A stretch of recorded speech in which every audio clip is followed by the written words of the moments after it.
Hello बच्चों, welcome back to the R K science classes. मैं हूं Rohit Mehta and you are watching the YouTube channel of R K science classes. दोस्तों, आज मैं जो वीडियो लेके आया हूं वो 12th बायो के चैप्टर नंबर 6 पादपों में जलाभिसरण एवं रसारोहण के ऊपर है। आज का जो वीडियो है वो हमारा 12th बायो RBSE वाले बच्चों के लिए है और आज हम इस वीडियो से 12th के नए चैप्टर यानी कि चैप्टर नंबर 6 की शुरुआत करने जा रहे हैं, जिसका नाम है पादपों में जलाभिसरण एवं रसारोहण। देखिए, जो पादप हैं उनमें जो जल है वो नीचे से ऊपर की ओर गति करता है। किसके द्वारा? जड़ों के द्वारा अवशोषित किया जाता है और पौधे के प्रत्येक भाग तक भेजा जाता है। तो पादपों में जल का अवशोषण और रसारोहण, इस पार्ट को यानी कि पानी के जो अवशोषण को दो पार्ट में डिवाइड कर दिया गया है हमारे चैप्टर में। देखिए, सबसे पहले क्या है पादपों में जल का अवशोषण, यानी कि जब ये कोई जो प्लांट होगा, ये कोई प्लांट है, इसकी जो नीचे रूट्स होंगी, ऐसे रूट्स होंगी, तो देखिए इस पार्ट में जो दो चीजें हैं वो मैं आपको दिखाना चाहता हूं। सबसे पहले पादपों में जलाभिसरण यानी कि जलाभिसरण क्या होता है, सबसे पहले उसकी बात करेंगे और फिर हम बात करेंगे कि रसारोहण क्या होता है। तो देखिए, सबसे पहले बात कर रहे हैं जलाभिसरण की, कि जो मूल रोम होते हैं ये मूल में क्या पाए जाते हैं? मूल रोम के द्वारा जल का क्या किया जाता है? अवशोषण किया जाता है। जड़ में या मूल में जो मूल रोम पाए जाते हैं, उन मूल रोमों के द्वारा जल का अवशोषण किया जाता है। किसके द्वारा? मूल रोमों के द्वारा। मूल रोमों के द्वारा जो जल का अवशोषण किया जाता है उसको मूल के जाइलम तक भेजना, उसको यानी कि जल को जलाभिसरण के बाद कहाँ भेजना? मूल के जाइलम में या मूल के जाइलम तक भेजना जलाभिसरण द्वारा। यानी कि जो जलाभिसरण किया है मूल रोमों ने, उस मूल रोम रूट हेयर्स द्वारा जो जल का अवशोषण किया गया है उसको मूल के जाइलम तक भेजा जा रहा है। तो इस क्रिया को कहते हैं हम जलाभिशोषण। इसको क्या कहेंगे? इसको कहते हैं जल का अवशोषण या जलाभिशोषण, नहीं यानी कि वाटर एब्जॉर्प्शन, इसको कहते हैं अंग्रेजी में वाटर एब्जॉर्प्शन। ध्यान से देखिएगा, जो मूल रोम है, जो जड़ में पाए जाते हैं मूल रोम, किसी पौधे को उखाड़ के देखेंगे उसकी जड़ पर बारीक बारीक संरचनाएं पाई जाती हैं, जो एक कोशिकीय या बहुकोशिकीय हो सकती हैं, तो उनको क्या कहते हैं? मूल रोम कहते हैं। तो मूल रोमों के द्वारा जल का अवशोषण किया जाता है। जल का अवशोषण करने के बाद इस जल को कहाँ तक भेजना? मूल के जाइलम तक भेजना। इसको कहेंगे जल का अवशोषण या जलाभिशोषण। अब देखिए, हमारी दूसरी हेडिंग क्या है? रसारोहण, एसेंट ऑफ सैप। तो देखिए, जब ये जो जल है वो कहाँ पहुंच चुका है? अभी मूल के जाइलम तक। अब इस मूल के जाइलम से आगे कौन किसके जाइलम जुड़े होंगे? तने के जाइलम जुड़े होंगे, आगे तने के, और तने से किसके जाइलम जुड़े होंगे? शाखाओं के, और शाखाओं से बिल्कुल जुड़ी होंगी कौन? पत्तियां होंगी ऐसे। तो पत्तियों में भी ये जाइलम और फ्लोएम पाए जाते हैं। तो पत्तियों में भी ये जाइलम द्वारा पानी भेजा जा रहा है जो मूल रोमों द्वारा अवशोषित किया गया है। तो मूल रोमों द्वारा अवशोषित जल को कहाँ तक भेजना? सबसे पहले तो मूल के जाइलम तक भेजना। इस क्रिया को तो कहते हैं हम जलाभिशोषण। और अब ये जो मूल का जाइलम है, इस जाइलम से इस जल को पत्तियों तक यानी कि तने और शाखाओं से होते हुए कहां तक भेजना? पत्तियों तक भेजना। इस क्रिया को कहते हैं रसारोहण। इस क्रिया को क्या कहते हैं? रसारोहण। तो मेरे दोस्तों, आपको अभी तक ये समझ में आ गई होगी बात कि इस चैप्टर में हम पानी है, जो जल है, उसको जमीन से खींचकर कहां तक भेजना चाहते हैं? पत्तियों तक। तो इसमें दो चरण आते हैं। जमीन से पत्तियों तक पानी को भेजना है तो इसमें कितने चरण आते हैं? दो चरण आते हैं। सबसे पहला चरण होता है हमारा जलाभिशोषण, यानी कि जो मूल रोम है या मूल कहते हैं, मूल रोमों द्वारा मूल के जाइलम तक पानी को खींचना या भेजना, इसे तो कहेंगे हम जल का अवशोषण, जलाभिशोषण। और जब ये पानी मूल के जाइलम तक पहुंच जाता है तो इस मूल के जाइलम से पत्तियों तक इस पानी को भेजना कहलाता है रसारोहण, यानी कि रस का आरोहण। आरोहण मतलब ऊपर चढ़ना। इसका संधि विच्छेद करें तो हम क्या बनाएंगे? रस प्लस आरोहण, रस प्लस आरोहण, रसारोहण। अब देखिए, आरोहण का मतलब तो ऊपर चढ़ना हो गया, लेकिन सर इस जल को रस क्यों कहा? हम इसको जल आरोहण क्यों नहीं कह सकते? जलारोहण क्यों नहीं कह सकते? तो देखो, रस क्यों कहा इसको, जल क्यों नहीं कहा? क्योंकि इसमें जल प्लस अन्य जो भी पोषक पदार्थ हैं, यानी कि जल प्लस पोषक पदार्थ, ये सारी चीजें इसमें पाई जाएंगी। जल तो होगा ही भाई, क्योंकि जल को ही तो भेज रहे हैं, तो जल तो होगा ही। यानी कि जल यहाँ पर विलायक का काम करता है। और जो खनिज पदार्थ या पोषक पदार्थ होते हैं, बहुत सारे मिनरल्स होते हैं, वो इसमें किसके काम करेंगे? विलय का काम करेंगे। और विलय प्लस विलायक इज इक्वल टू विलयन, ये सबको पता होगा, क्योंकि जब विलय पदार्थ और विलायक मिलते हैं तो क्या बनता है? विलयन बनता है। और विलयन को ही कह रहे हैं हम रस।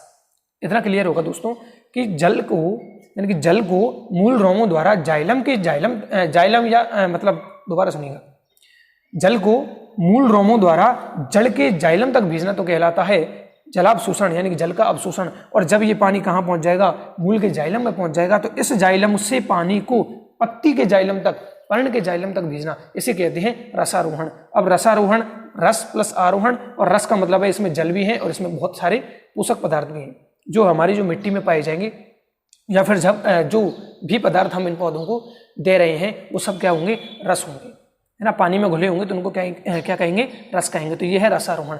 तो यानी कि अभी तक हमने क्या बात की है कि इस चैप्टर में हमने इस चैप्टर की जो मेन हेडिंग है उसको दो भागों में बांटा गया, जो पाठ का नाम है, एक तो पादपों में जलावशोषण, यानी कि जल जाइलम तक आएगा, किसके जाइलम तक, मूल के जाइलम तक, और फिर मूल के जाइलम से पत्तियों तक पहुंचाया जाएगा, उसको कहते हैं रसारोहण। ठीक है दोस्तों, अब हम थोड़ी सी और बात करते हैं, थोड़ी सी और आगे बात करते हैं।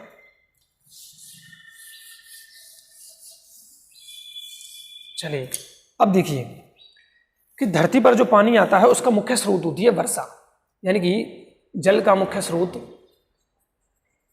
धरती पर जो जल है उसका मुख्य स्रोत कौन होता है, उसका मुख्य स्रोत होता है वर्षा, रेन वाटर, इसको क्या कहेंगे, रेन वाटर कहेंगे इसको।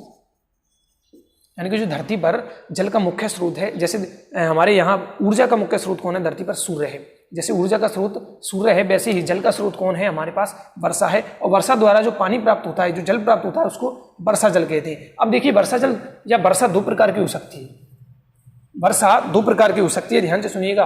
वर्षा एक तो तेज वर्षा हो सकती है और एक धीमी वर्षा हो सकती है, एक तो तेज वर्षा हो सकती है और एक धीमी वर्षा हो सकती है। हम कहते हैं भाई आज तो बहुत मूसलाधार बारिश हो रही है और आज तो हम टिप टिप पानी बरस रहा है, तेल नहीं भाई, तेज। एक तो होती है तेज वर्षा और एक होती है धीमी वर्षा। तो देखिए जब तेज वर्षा होती है, जब पानी बहुत तेज बरसता है तो अधिकांश पानी बह करके निकल जाता है। ध्यान से सुनिएगा बात को कि जब तेज वर्षा होती है तो अधिकांश पानी बह करके कहाँ पहुंच जाता है, जलाशयों में। तो तेज वर्षा होने पर जो जल है बहकर कहाँ पहुंच जाएगा, जलाशयों आदि में पहुंच जाएगा। कोई भी जलाशय हो सकता है, तालाब हो, नदी हो, कुछ भी, नहर वगैरह, जहाँ भी पहुंचना होगा, तो जल बहकर जलाशयों में पहुंच जाता है, जल बहकर जलाशयों में पहुंच जाता है।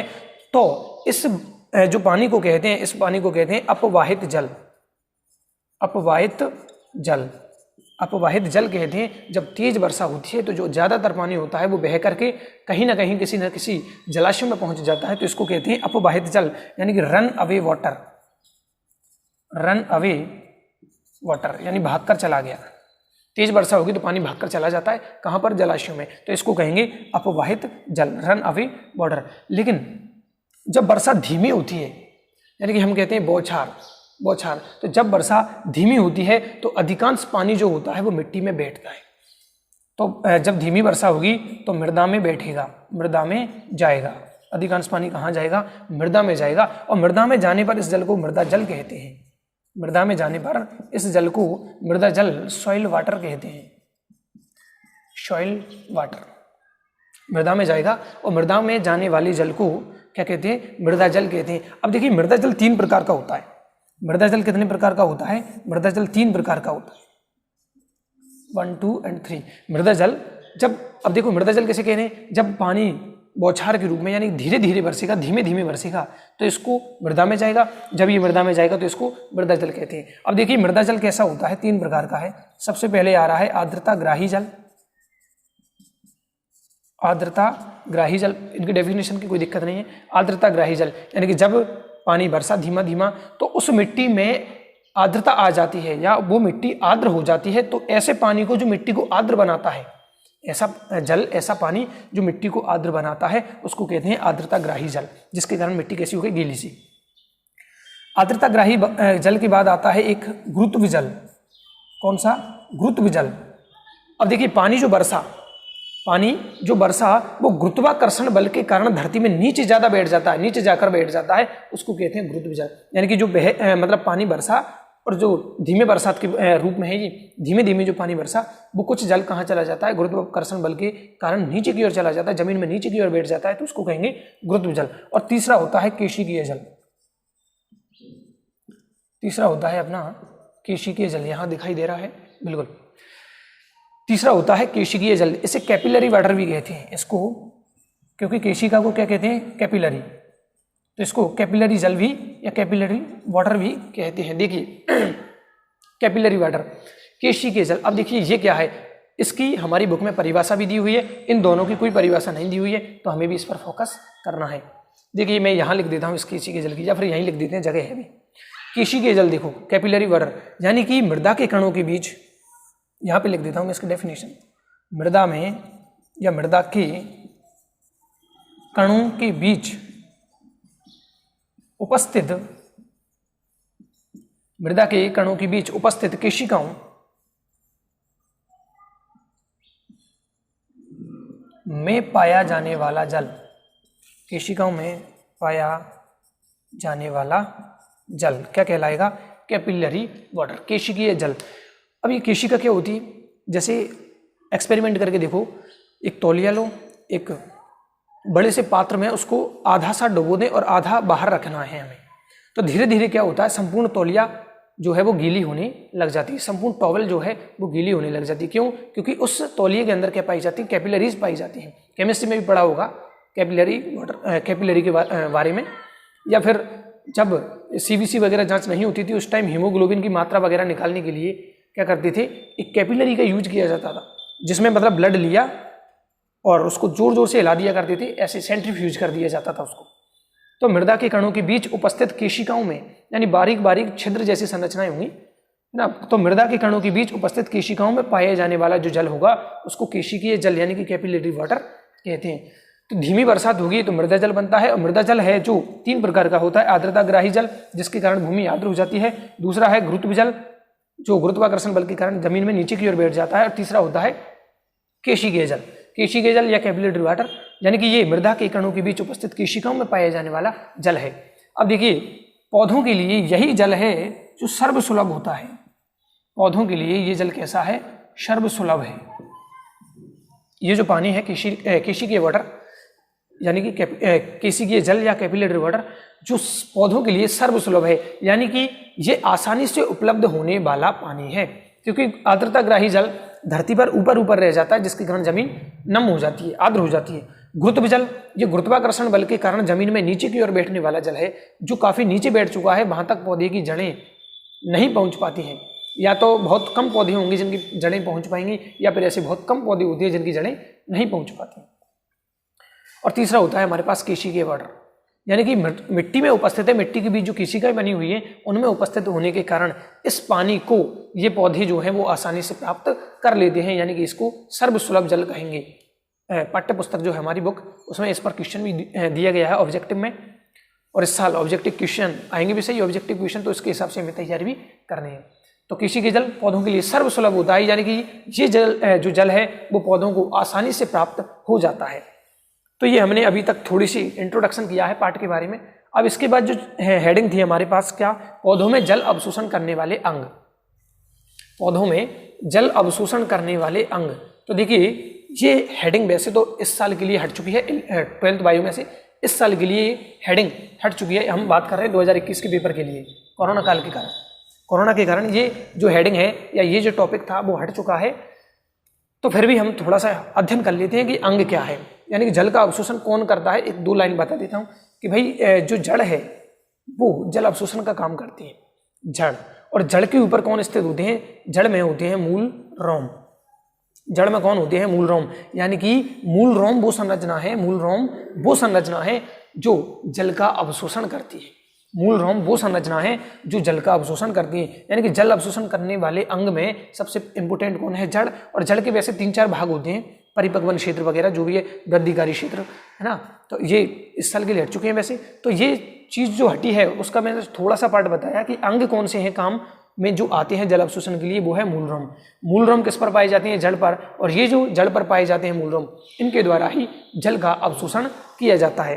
तो इसके बाद जो हेडिंग हट चुकी है उसके बाद हमारी जो अगली हेडिंग आती है इनके हटने के बाद, वो है जल अवशोषण की क्रियाविधि। तो उससे पहले आप इसका एक बार स्क्रीनशॉट लें। चलिए, तो अब हम बात करते हैं जल अवशोषण की क्रियाविधि। या जलावशोषण की क्रियाविधि, जलावशोषण की क्रियाविधि। देखिए भाई, जल के अवशोषण की क्रियाविधि दो प्रकार की होती है। जल के अवशोषण के कितने प्रकार हैं? दो प्रकार हैं। सबसे पहले आती है पहली निष्क्रिय जलावशोषण, निष्क्रिय जलावशोषण, और दूसरी जो होती है वो है सक्रिय जलावशोषण, सक्रिय जलावशोषण। एक तो है निष्क्रिय जलावशोषण और दूसरा है सक्रिय जलावशोषण।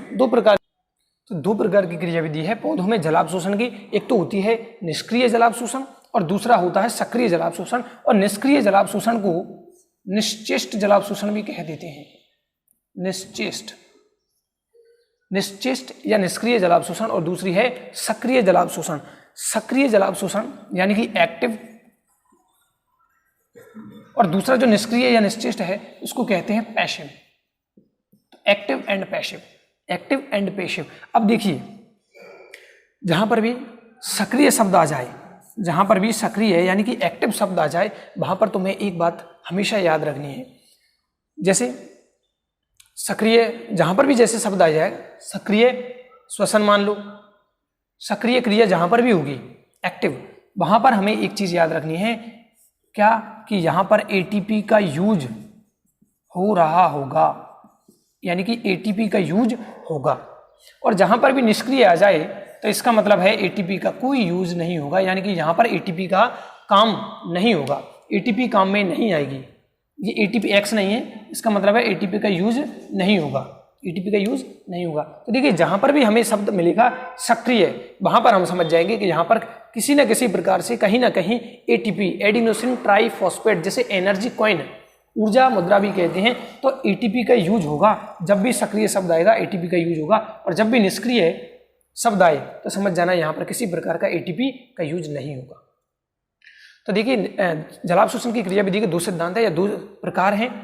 एक तो है सक्रिय और दूसरा है निष्क्रिय, या फिर पहला निष्क्रिय और दूसरा है सक्रिय। सक्रिय में एटीपी का यूज होगा। अब देखिए दोनों में डिफरेंस क्या है, दोनों को हम बात करते हैं। सबसे पहले हेडिंग डाल देते हैं हम, निष्क्रिय जलावशोषण, निष्क्रिय या निश्चेष्ट जलावशोषण।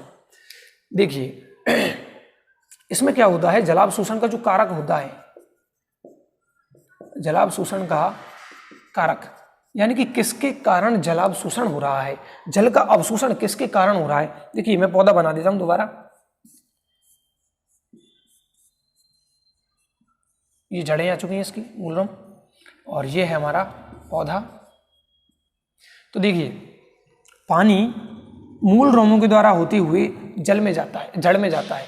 पानी जो है वो जल है, वो मूल रोमों या मूल से होते हुए कहाँ पहुंच जाता है, मूल के जाइलम में पहुंच जाता है। अब मूल की संरचना आपने 11th में पढ़ी होगी, कॉर्टेक्स वगैरह, एपिब्लेमा, जो भी पाई जाती है संरचना, इसकी पूरी आंतरिक संरचना पढ़ चुके होंगे। तो देखिए, जल मूल रोमों के द्वारा कहाँ एंट्री कर रहा है, जड़ में एंट्री कर जाता है, और कहाँ जाता है, जड़ के जाइलम में। तो जड़ के जाइलम में एंट्री करने के लिए, अब देखो एक पत्ती भी बना दी है मैंने, है ना, ये पत्ती है, और इस पत्ती का जाइलम वगैरह यहाँ तक नीचे तक जुड़े हुए हैं जड़ के जाइलम से। ये बात आ गई होगी समझ में।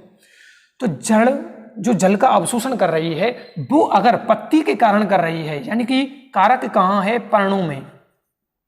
कारक कहाँ है, कौन सा कारक, जल अवशोषण का कारक अगर पत्तियों में है तो इसको कहेंगे निष्क्रिय जल अवशोषण। यानी कि जब जल अवशोषण के कारक बाष्पोत्सर्जी पृष्ठ यानी कि पत्तियों में होता है या पर्णों में होता है, तो इस प्रकार के जलावशोषण को कौन सा जलावशोषण कहेंगे, इसको निष्क्रिय जलावशोषण। पैसिव प्रकार का क्या कहेंगे, इसको जलावशोषण कहेंगे। लेकिन जब जड़ अवशोषण के कारक जड़ में ही हों, जब जल अवशोषण के कारक जड़ में ही हों, तो इसको क्या कहेंगे, सक्रिय जलावशोषण कहेंगे। और अभी मैंने जैसा कि बात बताई थी कि सक्रिय और निष्क्रिय में क्या अंतर है, जो निष्क्रिय है उसमें एटीपी का यूज नहीं होगा, जो सक्रिय है उसमें एटीपी का यूज होगा। तो इसको दोबारा हम अगले लेक्चर में समझेंगे, क्योंकि ये 20 मिनट का ऑलमोस्ट ये वीडियो है वो हो चुका है। तो इसको दोबारा से हम समझने की कोशिश करेंगे अगली वीडियो में। तब तक के लिए जय हिंद, जय भारत, जय श्री राम।